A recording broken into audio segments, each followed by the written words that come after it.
move as much air out of your lungs as quickly. So the volume of air that you expire in 1 second is now less. So this curve would look something more like this. You'd reach the same volume, it would take you longer to get there, and so at any given time, you've expired less. So the FEV1 to FVC ratio, when your airways are obstructed, decreases. So think of it this way, is that if there's no traffic between between Montreal and Ottawa, you can get there in, say, an hour and a half. Right? But if there's traffic, you still travel the same distance to go from one destination to another. It just takes you longer because there's obstruction. There's traffic.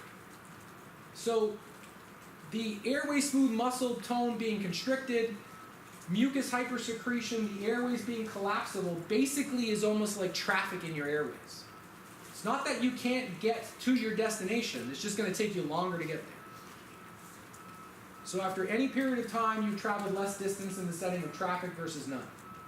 If your airways are obstructed, your FEV1 ratio is lower than if you're not.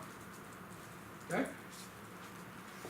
So let's translate this now down into flow-volume relationships, because this becomes important. I think this is the last slide for today. So, no, maybe not. So, it's not actually, is it? There's a bunch of other slides. So remember the relationship between airway resistance and lung volume, okay? So here what we have, so now I want you to put this in the context of that forced expiratory maneuver. This is our total lung capacity, this is our residual volume. When flow is positive, you're blowing out. When flow is negative, you're breathing in, okay? So we have expiratory flow above 0 and inspiratory flow below 0.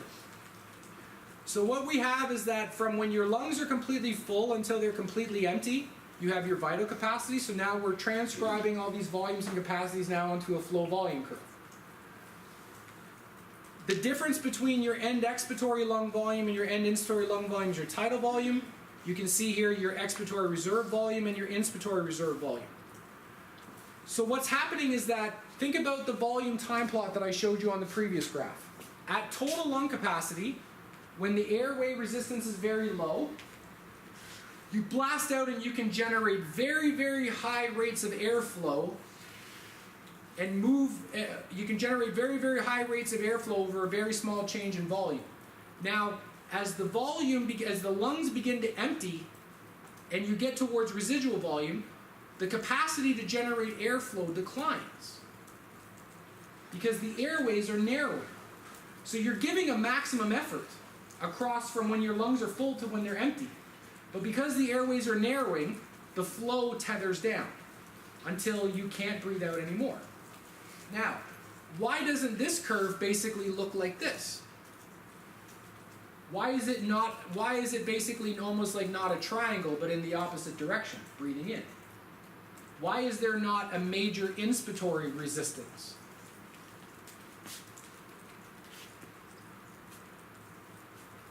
The airways are tied to those lung parenchyma, right? So from when your lungs are completely empty, as soon as you breathe in, they open up. So you can generate this kind of nice, you almost have this half circle of an inspiratory flow curve. Because as you breathe in, the airways are dilating. But as you're expiring towards residual volume, they're pinching, they're collapsing. So the expiratory flow curve will decline. On inspiration, you don't really have that same shape because the airways basically tether open with increasing lung volume. So if you look at this curve, this is, say, where you're breathing at rest. To your point earlier, and if I showed you my pre and post flow volume curves, I would have the exact same maximum flow volume curve, but my breathing, my tidal breath, this breath is actually positioned all the way down here. Today, it's actually positioned where it shows on this example. Just because of changes in body composition and the balance of rib cage and lung forces, which shifted me into a more favorable position on the flow volume curve, which is also a more favorable position on the pressure volume curve. So if you look basically at the area in this shaded area,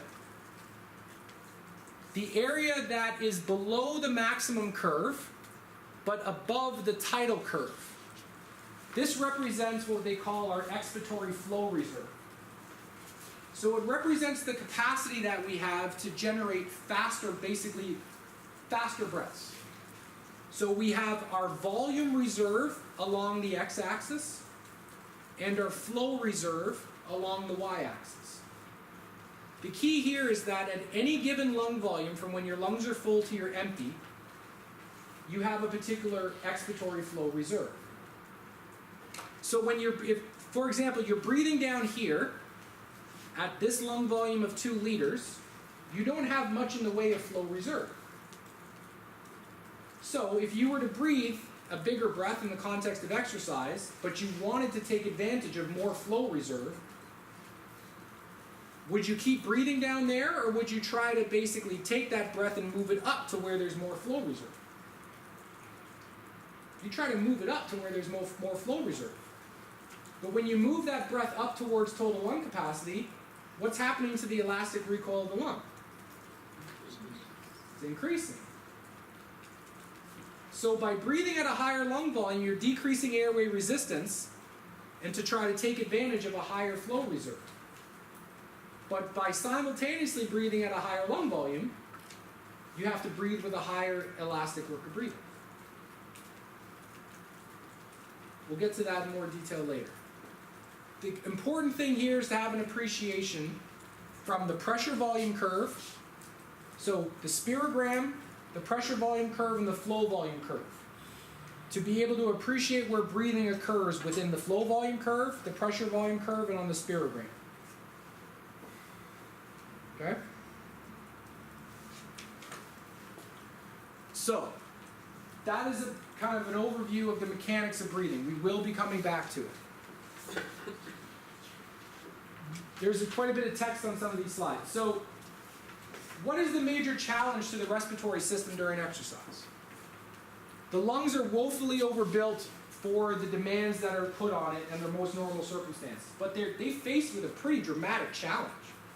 They have to clear the body of carbon dioxide, bring in fresh oxygen, support gas exchange, reoxygenation of the blood, prevent acid-base disturbances, minimize the work of breathing, minimize shortness of breath. It's a pretty big task for the respiratory system. So here's an example. So we know that during exercise, if we have VO2 in blue and the rate of carbon dioxide production in red, these are studies that this is not in my lab, these are studies that they do in Scandinavia with Nordic skiers. They can get away with it. These guys have femoral artery and vein catheters, radial artery and vein catheters, so they can basically, this is actually all blood coming out of it. So they're doing simultaneous sampling of gas exchange across all the tissues. Anyways, it's pretty gnarly stuff, but they get away with all this. It's pretty cool. Yeah. Are we not allowed to do this in Canada? I mean, you could do it. Just People wouldn't volunteer. they're a little bit. No, you can get volunteers. It's just. It's intense. It's a little, yeah, it's intense.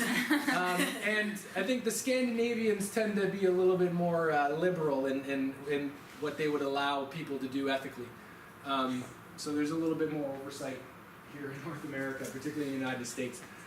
It's not the point. The point is that some of what we know is from these type of crazy studies where they're measuring all the blood differences across different tissues in the arterial blood and the venous blood to really look at acid-base balance, breathing in very strong detail. So with increasing exercise intensity, we know that the rate of oxygen consumption rises, and also that the rate of carbon dioxide production rises. At some point during exercise, this relationship between oxygen consumption and carbon dioxide production kind of deviates. And we begin to produce or generate more carbon dioxide than we generate or we consume oxygen.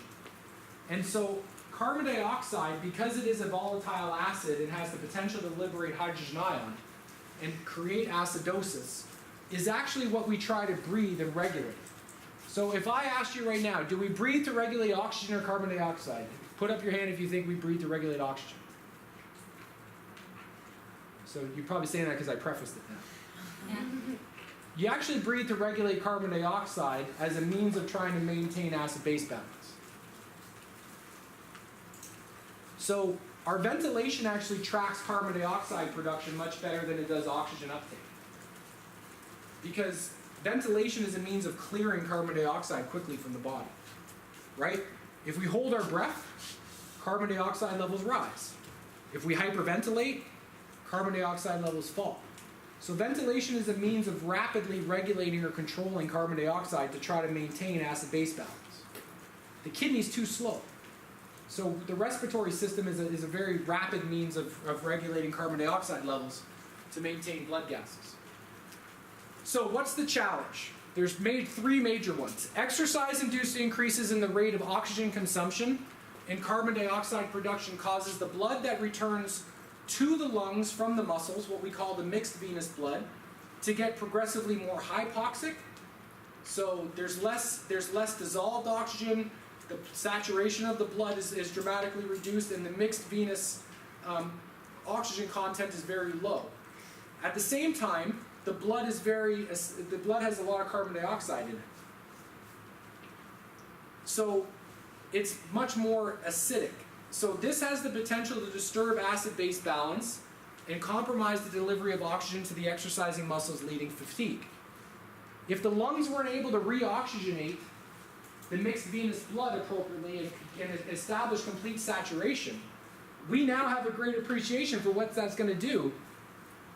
At any given level of muscle blood flow, you decrease the amount of oxygen being delivered to a muscle, you can now predict impact on phosphocreatine degradation, inorganic phosphate accumulation, hydrogen ion accumulation, EMG activity, ratings of perceived exertion.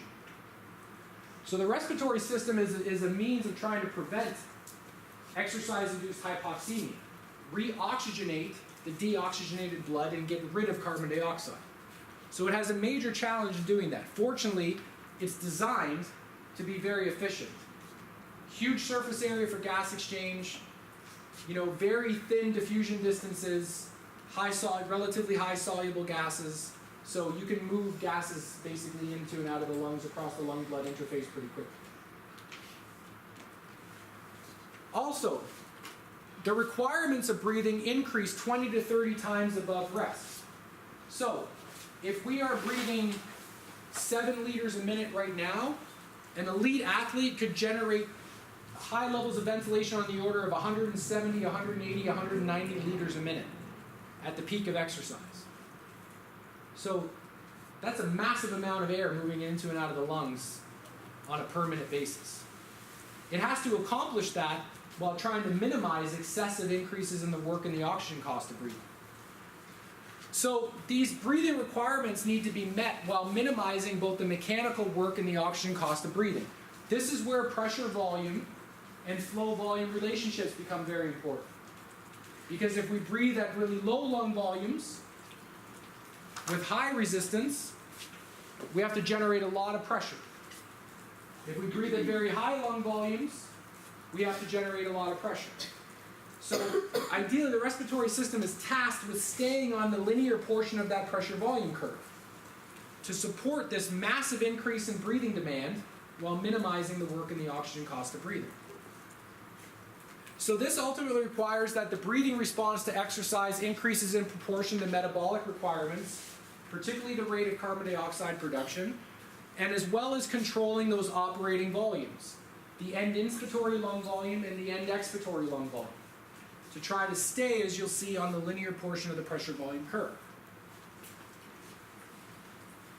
And third, the work produced by both the limb muscles and the respiratory muscles increase several fold. So the blood flow and the oxygen requirements of both muscles must be met.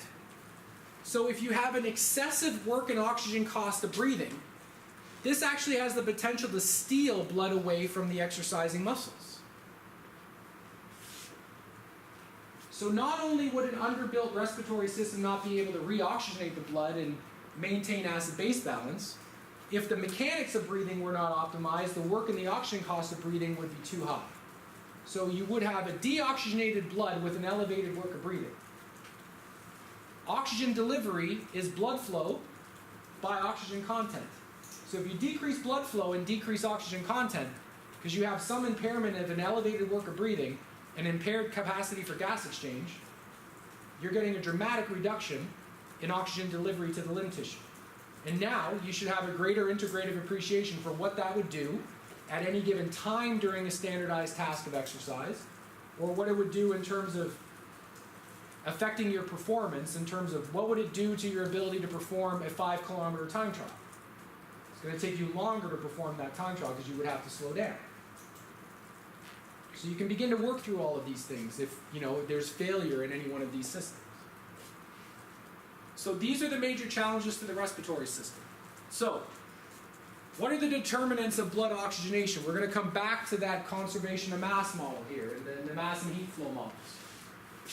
So you've seen this before. We got the lungs, which within the lungs have what they call the alveolar partial pressure of oxygen. And then we have the pulmonary capillaries, which have a partial pressure of oxygen, so pCaPO2. The difference between the two is our driving pressure for diffusive oxygen flux from the lungs to the blood. Okay? You could look at it the other way. You could imagine that you have a pCaPCO2 and an alveolar pCO2. So you have basically have a pressure gradient for the exchange of oxygen from the lung to the blood, and you have a gas exchange gradient for gassing from carbon dioxide from the blood to the lung. High carbon dioxide in the blood relative to the lung, it moves out for expiration. High oxygen in the lung relative to the mixed venous blood, oxygen will diffuse into the blood to try to reoxygenate those deoxygenated red blood cells. So if we look at this kind of lung-blood interface here, we have the alveolar partial pressure, which is the high energy pressure for diffusive oxygen flux, and we have the pulmonary capillary partial pressure of oxygen, which is the low energy pressure component. The difference between the two represents our driving pressure for oxygen flux. We have a surface area for gas exchange, which we said that if you took the single cell layer of the lung and spread it out, it would cover half of a tennis court for an average human. So a massive surface area for gas exchange. And we have a diffusion distance. Fortunately, the lung-blood interface is very, very thin. So we have a very, very small diffusion distance, a massive surface area, and a physiological support system that at the onset of exercise will decrease pulmonary capillary O2 levels because the mixed venous oxygen levels will decline, and with an increase in ventilation will try to elevate the alveolar partial pressure of oxygen. So again, inflow and outflow model, you bring more oxygen into the lung at a given rate of oxygen consumption, alveolar partial pressure of oxygen will rise. If more comes in than goes out, you get greater pressure or volume. So the amount that we breathe, as you'll see, dictates the alveolar partial pressure of oxygen. So again, controlling our breathing and where we breathe becomes very important. Because if we breathe inefficiently, we have the potential to compromise this high energy component of diffusive oxygen flux. So the pressure gradient for diffusive oxygen flux to the lungs to the blood is dependent on the alveolar partial pressure of oxygen, which is determined by the alveolar ventilation.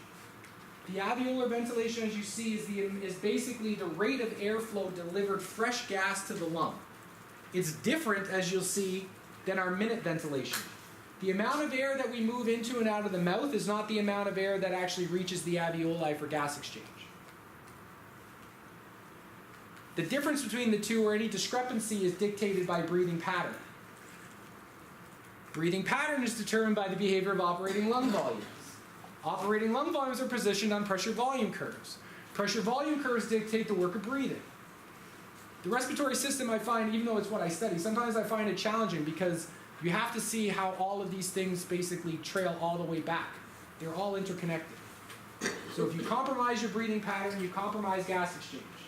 You're also compromising the work of breathing, which has the potential to further compromise gas exchange. So it's pretty dynamic and integrative in that way. So if alveolar ventilation is inadequate for metabolic demand, the amount of oxygen in the lung will be inadequate to ensure that the rate of diffusive oxygen flux from those alveoli into the blood is able to fully saturate the red blood cells during the brief time that they're in the pulmonary capillaries. Remember, the lungs receive all the blood all the time. So as cardiac output goes up, the red blood cells are flying through those pulmonary capillaries more quickly. So they spend less time at the point of gas exchange. So if you have less time to diffuse oxygen from the lungs to the blood, you really need to jack up the driving pressure. So to compensate for a reduced red blood cell transit time, you would want to expand the pressure gradient for diffusive oxygen flux as much as possible to compensate. So you have a high driving pressure with a very short period of time. Make sense? Less time, higher driving pressure. If the red blood cells spend more time in the pulmonary capillary, you could get away fully saturating the blood with a lower driving pressure.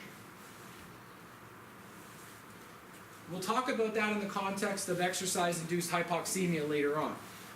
So this becomes more of a challenge during heavy exercise since the amount of time for pulmonary gas exchange decreases due to reductions in the mixed venous oxygen pressure and the time that the red blood cell spends in that pulmonary capillary, as I mentioned. So there's a lot of challenges that the lung faces. So according to Fick's law of diffusion, the rate of diffusive oxygen flux from the lungs to the blood is proportional to the surface area for gas exchange, which we know is huge, the diffusion coefficient of the gas, which again is going to be unchanging and is relatively high for both oxygen and carbon dioxide, the driving pressure for gas transfer, so in this case if we're talking about oxygen, it's the high energy pressure component, which is the alveolar partial pressure relative to the pulmonary capillary partial pressure of oxygen, and the diffusion distance, which is the thickness of the alveolar capillary membrane, which is only about 0.5 microns. So very, very small. So high diffusion coefficient of a gas, massive surface area, the ability to expand the driving pressure, and a very short diffusion distance. All these factors allow for gas exchange to be very efficient in a healthy individual. So if you look at the rate of diffusive oxygen flux, you can see then that oxygen flux will increase as surface area goes up. It will increase basically as the diffusion coefficient, as gas becomes more diffusive, or has less resistance to diffusion across the lung blood, the alveolar capillary membrane, as the driving pressure increases, or as the diffusion distance decreases. So if you had, for example, a circumstance like pulmonary edema, where you had water on the lung, okay, water will accumulate on the lung. That will have the influence of decreasing surface area and increasing the diffusion distance. That will compromise alveolar gas exchange. One way to try to compensate would be to breathe more to try to increase the driving pressure. But when the lung is filled with water, it actually becomes stiffer. So that makes it actually even harder. So I'm not going to talk about it here, but horses have basically massive muscles and hearts relative to lungs. And so these race horses, these thoroughbred horses, they can run at such high speeds that the lungs get put under such massive pressure for blood flow that the pulmonary capillaries, they just erupt. And the lungs bleed. And then the lungs basically fill up with water, and horses desaturate like crazy because they get severe pulmonary edema during these races because their cardiac output is so big for their relatively small lungs. So they're kind of a biological phenomenon where the lungs are relatively small for their massive muscle mass. And so the lungs get put under such a huge amount of stress that the pulmonary capillaries literally explode and bleed, and then water leaks out and the lungs become wet and stiff, and then they become incredibly hypoxic. So just what happens to racehorses. And this is too much to start with, so we'll come back to that at the beginning of Monday. All right?